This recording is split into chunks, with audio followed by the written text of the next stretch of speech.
Hoje é sábado, 15 de agosto. Quem fala é Dan Cava, responsável pela área de gestão da TAG Investimentos. E esse é mais um podcast semanal. A ideia aqui hoje é falar um pouco sobre os desenvolvimentos da semana em termos econômicos, né? Vou começar falando um pouco de Brasil e um pouco de mundo. A respeito da recuperação econômica, tanto no Brasil como no mundo, a gente vai falar um pouco mais a fundo em breve. A gente não tem grandes novidades.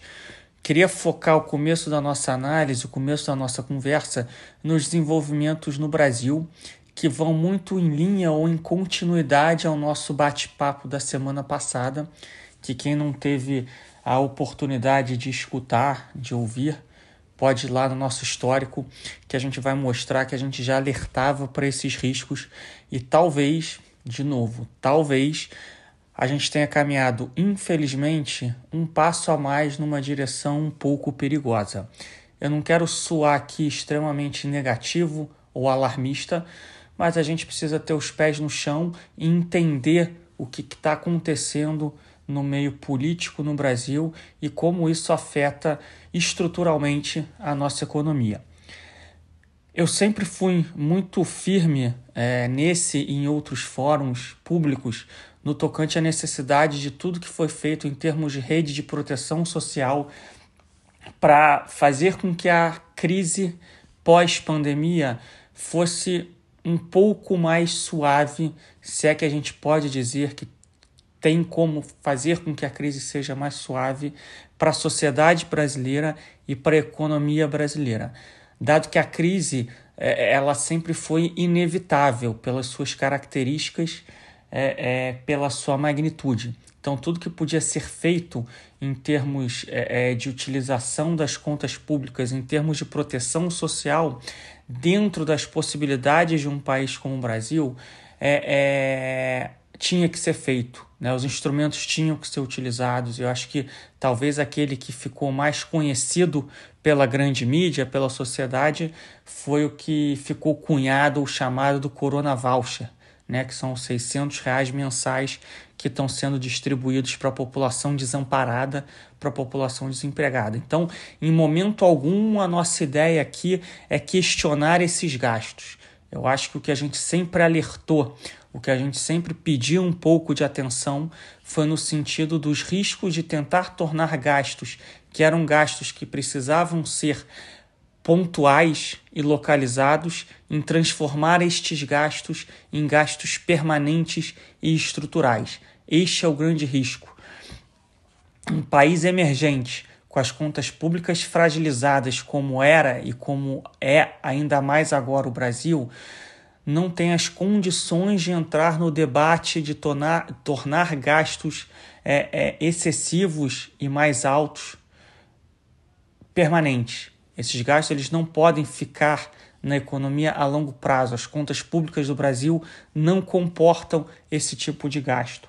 E o que a gente viu ao longo das últimas semanas, reforço, comentamos isso aqui na semana passada e estamos voltando a esse tema, porque a semana de novo foi uma semana muito carregada de debates dentro do meio político, dentro do governo, com sinalizações truncadas, né? De um lado, o Ministério da Economia defendendo o teto dos gastos públicos, que é um instrumento extremamente importante e relevante para a manutenção estrutural do país. E, de outro lado, algumas alas desenvolvimentistas, não só dentro do governo, mas dentro do Congresso, querendo que esses gastos durem por muito mais tempo ou que eles se tornem de uma forma ou de outra permanente, né? Além, obviamente, do debate de um eventual, entre aspas, furo do teto do gasto, ou um debate em torno da reestruturação ou da alteração do teto dos gastos públicos, que tem se mostrado um instrumento importante para a manutenção de alguma racionalidade econômica dentro do governo. É importante deixar claro aqui que, pelo menos na nossa visão, não existe trade-off de gastar mais no curto prazo ou mais no longo prazo. Se você gasta mais no curto prazo, você não vai ter condições de gastar mais no longo prazo. Então, não existe esse trade-off.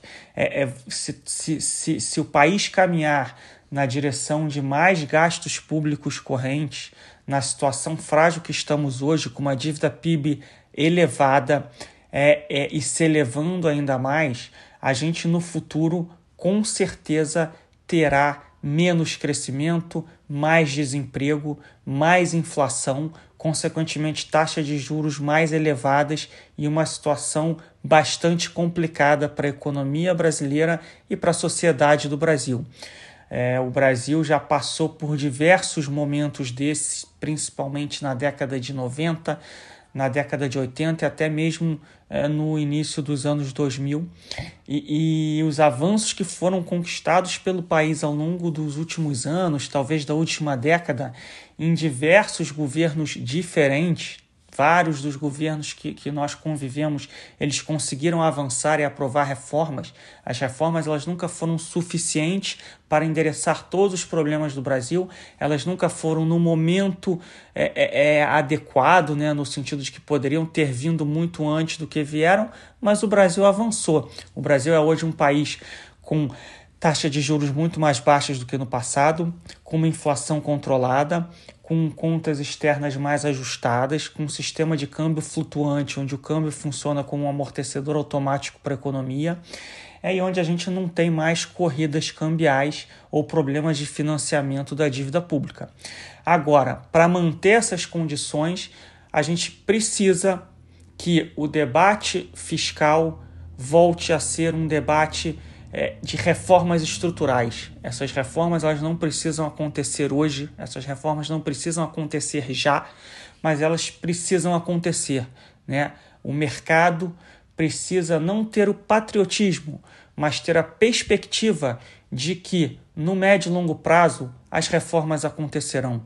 Isso não quer dizer que não haja espaço para que o Brasil tenha uma rede de proteção social. Essa rede de proteção social ela é sim importantíssima, principalmente para os desamparados e principalmente em momentos de crise. O problema é querer utilizar de um momento de fragilidade mundial e social em meio a uma pandemia e fazer com que o debate saia das reformas estruturais e fique focado única e exclusivamente em tornar gastos pontuais em gastos permanentes.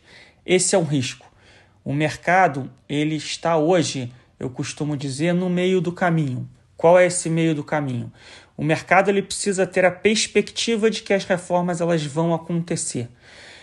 A gente ainda não perdeu as perspectivas que no médio e longo prazo a gente vai voltar a ter reformas econômicas, mas a gente também não tem a confiança de que essas reformas vão voltar a acontecer. E eu acho que as últimas 2 semanas, e principalmente a última semana, que é o motivo aqui da nossa conversa, a gente deu um pequeno passo na direção de perda de perspectiva. Reforço, um pequeno passo. Essa perspectiva ela não foi perdida. Ainda há muita expectativa e muita esperança que este governo e este Congresso não vão deixar com que as contas públicas sejam ainda mais afrouxadas de maneira estrutural. Reforço aqui mais uma vez. Pontualmente, no curto prazo, enquanto estivermos no meio da pandemia e em meio a uma crise, essa rede de proteção social, esses gastos extras, eventualmente essas receitas menores, elas podem e devem acontecer, só que elas têm que ser mensuradas em termos de magnitude e elas precisam ter a perspectiva de que elas não serão permanentes. Então, na última semana, a gente teve um debate intenso em torno dessas questões e um debate que pendeu muitas vezes para um passo adicional na linha um pouco mais negativa. Para complicar um pouco mais a situação localmente, o Ministério da Economia perdeu 2 importantes secretários, 2 secretários que eram vistos como secretários da ala liberal, da ala que buscava a reforma administrativa, da ala que buscava as privatizações. Foram perdas que não podem ser minimizadas. Obviamente que elas não mudam totalmente a direção do governo, né? Novos nomes já foram indicados pelo ministro da Economia para essas 2 pastas, para essas 2 secretarias, mas a gente não pode minimizar que estamos sim em meio a uma fase um pouco mais complicada do debate liberal dentro do governo, do debate reformista, que foi o debate que sempre pautou o Ministério da Economia e o debate que sempre deu otimismo aos investidores de que o Brasil poderia viver um novo momento, uma nova fase de reformas, de desenvolvimento e de crescimento. Para encerrar aqui o tema de Brasil, a gente não acredita que o cenário mudou bruscamente, né? A gente repetiu aqui algumas vezes que demos alguns passos, ou talvez um pequeno passo na direção um pouco mais negativa, mas nada impede que os próximos dias ou as próximas semanas a gente dê novos passos para o lado positivo, para o lado do debate das reformas, para o lado do debate da poupança e do menor gasto ou do aumento de receitas. Cada dia um dia, né? Na política, o pessoal brinca que uma hora você olha para o céu está azul, outra hora você olha para o céu e tem uma tempestade já se formando. Então as coisas são muito fluidas, as coisas mudam muito rápido. Só que a gente precisa ter atenção, porque as mudanças econômicas, e no Brasil a gente viveu muito isso ao longo da história, as mudanças elas foram em pequenos passos. Você sabia que aqueles passos eram negativos, você sabia que aqueles passos iriam ter implicações negativas num futuro, talvez um futuro não muito distante, mas num futuro. E esses passos incrementais e negativos foram criando monstros, esqueletos e problemas que, passado algum tempo, esses problemas se tornaram gigantescos. A gente, infelizmente, passamos por um momento desse no Brasil, aqui entre 2012, 2015 e 2016. Passamos por diversos momentos como esse na década de 90 e na década de 80, e a gente precisa estar atento para que a gente não caminhe nessa direção. A guerra não foi perdida, as esperanças e as expectativas de reforma continuam. O ministro Paulo Guedes é o principal fiador dessas reformas, ele continua no governo e lutando fortemente em prol dessa direção econômica. Então a gente precisa entender quais serão os próximos passos deste governo e deste Congresso, que, de novo, não é só o governo, não é só o Congresso que tocam o país, é o conjunto da obra. São os três poderes no país, mas principalmente o executivo e o legislativo que tocam essa agenda reformista, que precisam trilhar o rumo do desenvolvimento, do crescimento e da evolução. Então eu acho que todas as atenções nos próximos dias e nas próximas semanas vão estar voltadas para esse tema. Em termos de pano de fundo econômico, pouca coisa mudou. A gente continua vendo uma recuperação do crescimento, uma recuperação que ela é muito desigual entre regiões do país, mas principalmente entre setores da economia, né? A gente tem visto, só para dar algum exemplo, as vendas no varejo já recuperaram grande parte das perdas ocorridas durante a crise, muito em função, obviamente, dessa rede de proteção social, do Corona Voucher, dos gastos públicos, tem sustentado as vendas no varejo. Quando a gente olha, por exemplo, para o setor de serviços, a gente tem várias subclasses dentro do setor de serviços que ainda estão em situações bastante caóticas, que se recuperaram muito pouco, até pelas características dessa crise. Então, o cenário prospectivo é um cenário de uma recuperação menos igual, mais errática e mais heterogênea, né? Aquele formato de recuperação em V vai ficar cada vez mais para trás. Isso vale para o Brasil e vale para o mundo, que a gente já comenta em breve. Quando a gente fala aqui de inflação, o cenário ainda de inflação muito baixa para o Brasil, inflação corrente muito baixa e perspectiva de inflação futura de curto prazo. Olhando prazo um pouco mais longos, a situação pode mudar bastante de acordo com o caminho que vai ser trilhado pelo país. Mas, de uma maneira geral, é um cenário ainda de recuperação, uma recuperação um pouco mais, talvez um pouco menos acelerada do que foram os últimos meses, uma inflação ainda baixa, mas talvez já com alguns sinais de aceleração do que foi a inflação nos últimos meses. Um cenário de ajuste muito acentuado das contas externas, né, principalmente devido à depreciação cambial e devido às mudanças de fluxo em vários subclasses das contas externas, mas isso é um cenário que já vinha ocorrendo nos últimos meses, a gente não teve grandes mudanças. Quando a gente fala de mundo, já começa a ficar mais claro o que a gente tem chamado aqui de terceira fase desse mini ciclo econômico. Lembrando vocês, a primeira fase desse mini ciclo econômico foi a parada brusca da economia, quando veio a pandemia. A segunda fase desse mini ciclo econômico foi a fase da recuperação em formato de V, que foi aquela recuperação rápida e acentuada, muito puxada por injeção de liquidez pelos bancos centrais, injeção de pacotes fiscais pelos governos e pela reabertura das economias. Agora, alguns dados já começam a mostrar um arrefecimento dessa recuperação. De novo, não é uma inversão de tendência, é só recuperação em ritmo um pouco menos acelerado, que a gente tem chamado de terceira fase do miniciclo, que é a fase onde a recuperação vai ser mais desigual entre regiões do mundo, entre setores da economia, e onde a recuperação vai ser um pouco mais errática. Não necessariamente negativa, mas mais errática. Ficou claro isso nos dados econômicos de julho divulgados pela China essa semana. A gente já vê aí uma recuperação menos vibrante de alguns setores da economia. Alguns dados de Big Data já mostram isso também um pouco em algumas regiões dos Estados Unidos e algumas regiões da Europa. Acho que a grande surpresa da semana foi o dado de inflação nos Estados Unidos. O núcleo, o Core CPI, que é como se fosse o núcleo do IPCA no Brasil, fazendo aqui uma analogia, veio muito mais alto do que o esperado. É uma alta muito acentuada em alguns núcleos, principalmente núcleos ligados a serviços, e muito também puxado pelo impacto relevante desse gasto governamental que tem vazado para a economia.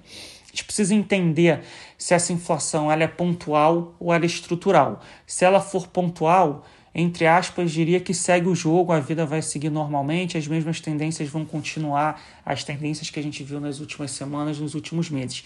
Se ganhar corpo a tese de investimentos de que foi injetado muita liquidez das economias, seja via bancos centrais, ou seja via pacotes fiscais, o jogo pode mudar, o cenário pode mudar drasticamente. A gente pode entrar num jogo de reflation, que foi um pouco o movimento que a gente já viu ao longo dessa semana, né, de queda de metais preciosos, de forte abertura de taxa de juros, né, tanto no Brasil como no mundo. Né? No Brasil a gente teve o impacto desse debate fiscal mais negativo, mas também tivemos o impacto da alta das taxas de juros americanas depois dessa inflação mais alta. Então, acho que a tônica internacional vai continuar sendo qual é a velocidade da recuperação do mundo, mas principalmente se essa inflação que a gente viu na economia americana em julho, ela é pontual, ela é estrutural. Se ela for estrutural, muitas das teses que o mercado vinha operando e alocando nos últimos meses, elas vão ser alteradas, elas vão ser mudadas. A gente vai entrar numa tese de reflação, né, de inflação, de taxa de juros mais altas, talvez de metais preciosos com preços mais baixos, talvez com alta de preços de metais mais ligados a crescimento, ou de petróleo, ou de derivados de petróleo, e assim por diante. Não estou afirmando aqui que essa vai ser a próxima tese de investimento do mercado. Eu só estou levantando o ponto de que tivemos um número muito diferente e muito fora das expectativas na inflação de julho nos Estados Unidos. Isso levantou este debate e este deve ser o foco do mercado ao longo das próximas semanas e dos próximos meses. O entendimento de qual é o cenário para os próximos meses. É o mesmo cenário que a gente viu nos últimos meses, ou a gente pode estar entrando em novas tendências, novas teses de investimento? Acho que eu cobri aqui os dois principais debates, um no Brasil, que é o fiscal, e um ao redor do mundo, que é o debate da inflação ou da reflação. Esses foram debates que surgiram ao longo dessa semana e certamente eles não foram concluídos, não foram encerrados. Então, ao longo dos próximos dias e das próximas semanas, a gente ainda deve tocar aqui nesses assuntos e a gente precisa pensar nesses vetores quando a gente estiver nos próximos dias pensando nas alocações, nos portfólios e na composição ideal dos investimentos dos nossos clientes. Agradeço vocês mais uma vez pelo tempo, pela paciência e pela audiência.